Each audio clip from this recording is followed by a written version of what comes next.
សម្ដេចធិបតីតាមការអភិវឌ្ឍកំពង់ផែព្រះសីហនុនិងរុញទំនិញទៅពិភពលោកផ្ទាល់លែងពឹងប្រទេសគេផ្សេងហើយ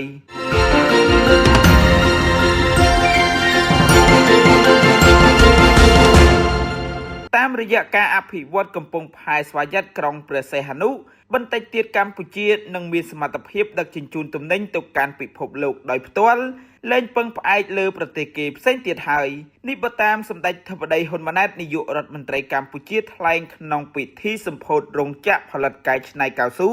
របស់ក្រុមហ៊ុន Kim Rubber Cambodia នាព្រឹកថ្ងៃពុធនេះដោយសម្ដេចបញ្ជាក់បន្ថែមថាមួយរយៈនេះកម្ពុជាអាចដឹកជញ្ជូនផលិតផលកសិកម្មដឺរ៉ាច់ទៅកាន់ប្រទេសចិនតែម្ដងដោយមិនពឹងផ្អែកលើកំពង់ផែប្រទេសផ្សេងហើយត្រូវផ្ទេរចុះផ្ទេរឡើងពិបាកទៀតនោះទេ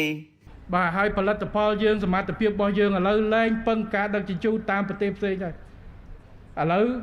ដឹកធំពីសកលលោកមកចូលមកផែយើងបានតែត្រឹម 5-10% 6-10% ហើយទៅចតកប៉ាល់នៅប្រទេសនេះប្រទេសនោះទេឥឡូវតិចទៀតយើងអាចសមត្ថភាពរុញតាមការវិវត្តផែខេត្តព្រះសីហនុនេះនឹងរុញទូទាំងពិភពលោក direct តែម្ដងកាត់បន្ថយឥឡូវយើងអាចដឹកការច្នៃមួយរយៈនេះយើងអាចដឹកផលិតផលកសិកម្ម direct ទៅចិនតែម្ដងកាលមុនមកពឹងនៅលឹមច្បាងពឹងនៅអីផ្ទេរចុះផ្ទេរឡើងថ្លៃមានបញ្ហាឥឡូវអត់ទេត្រង់តែម្ដង